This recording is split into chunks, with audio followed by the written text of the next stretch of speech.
দেশের বিভিন্ন জায়গার আরো কিছু খবর নিয়ে একটি ডেস্ক রিপোর্ট। টুঙ্গিপাড়ায় বঙ্গবন্ধু শেখ মুজিবুর রহমানের সমাধিসৌধে শ্রদ্ধা জানিয়েছেন নবনিযুক্ত প্রাথমিক শিক্ষা অধিদপ্তরের মহাপরিচালক মোহাম্মদ আব্দুস সামাদ। পরে বঙ্গবন্ধু ও তার পরিবারের শহীদ সদস্যদের জন্য দোয়া মোনাজাতে অংশ নেন তিনি। প্রাথমিক শিক্ষা অধিদপ্তরের কর্মকর্তারা এ সময় তার সাথে উপস্থিত ছিলেন। ২৭ বছর পর নতুন নেতৃত্ব পেয়েছে রাজশাহীর মহানগর যুবলীগ। সম্মেলনের ৯ মাস পর ঘোষণা করা হয় নতুন এই আংশিক কমিটি। নগরের কাদিরগঞ্জে জাতীয় ৪ নেতার অন্যতম HM কামরুজ্জামানের মাজার জিয়ারত করেন নতুন ২ কমিটির সভাপতি, সাধারণ সম্পাদক সহ সদস্যরা। উজানের পাহাড়ি ঢলে প্লাবিত সিলেটের বানভাসীদের মাঝে শুকনো খাবার, বিশুদ্ধ খাবার পানি সহ চিকিৎসা সেবা দিয়েছে র্যাব। সকালে র্যাব ৯ এর অধিনায়ক উইং কমান্ডার মোহাম্মদ মমিনুল হকের নেতৃত্বে এ ত্রাণ বিতরণ ও চিকিৎসা দেওয়া হয়। জেলা দুর্যোগ ব্যবস্থাপনা কমিটির জরুরি বৈঠক হয়েছে রাঙ্গামাটিতে।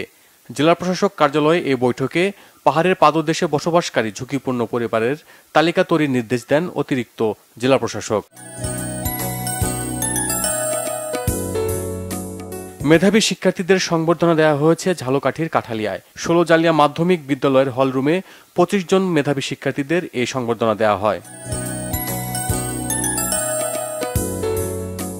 ডায়াবেটিস সমিতির দ্বিবার্ষিক সাধারণ সভা ও নির্বাচন হয়েছে কুড়িগ্রামে।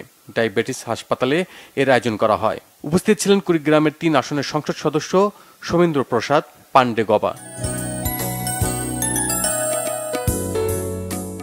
মসজিদে নামাজ আদায়ে বাধা দেওয়ার প্রতিবাদে মানববন্ধন হয়েছে নীলফামারীতে। এতে বক্তারা অভিযোগ করেন, মসজিদের সভাপতি হওয়া নিয়ে বিরোধে প্রভাবশালী ব্যবসায়ী রফিকুল ইসলাম গ্রামের মুসল্লিদের মসজিদে ঢুকতে দিচ্ছেন না। এতে বক্তারা অভিযোগ করেন, মসজিদের সভাপতি হওয়া নিয়ে বিরোধে প্রভাবশালী ব্যবসায়ী রফিকুল ইসলাম গ্রামের মুসল্লিদের মসজিদে ঢুকতে দিচ্ছেন না। এ বিষয়ে প্রশাসনের হস্তক্ষেপ চান তারা।